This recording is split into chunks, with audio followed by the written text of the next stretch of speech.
Welcome to MFAA On Air. The MFAA has recently announced a host of changes that have come out of CEO Siobhan Hayden's Paving the Road sessions, during which she discussed the future of the MFAA with more than 1,000 members. MFAA On Air spoke to Siobhan Hayden about what the next 12 months will look like and the immediate changes that have been made. The main intent when I first joined was to understand what the customers of the MFAA need, so our members. The MFAA has been around for a significant period of time. We're now in a mature industry, and I thought it was reasonable to talk to a statistically relevant number, which is 1,000, and identify what their concerns were. So I wanted to take the opportunity to not just come at it from my solution. I wanted to have stakeholders that were doing the job every day in their business to come together and to talk about how we would solve the problems that were identified. The feedback at those sessions talked a lot about wanting us to have a stronger advocacy role with regulators in the market, so APRA and ASIC, and a bit more forward thinking in relation to how we run the association, and ideally a little bit more innovative. So the strategic direction is still being documented and developed.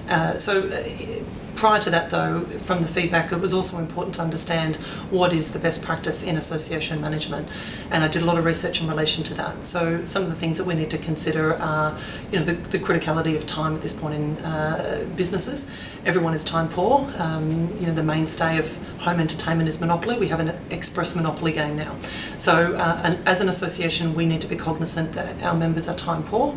So unless the event or initiative we're deploying is more meaningful or is purposefully helping their business, they're not going to be engaged. So we need to be really clear about what we're doing. I'm excited about multiple new initiatives that we'd like to roll out, but of immediate concern was some burning issues from the forum, and one was the term credit advisor, which a lot of the feedback demonstrated that people don't respond to that term or don't recognise that as a professional term for their industry.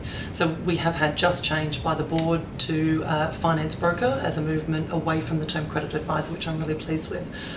Two additional changes which we're working towards now is amendments to the current mentoring program. The current program had some gaps in it which we're mitigating moving forward, which we're really thrilled about. And we've also recently again made a change to our onboarding program for new members to the MFAA, which we'll communicate more about as we move forward.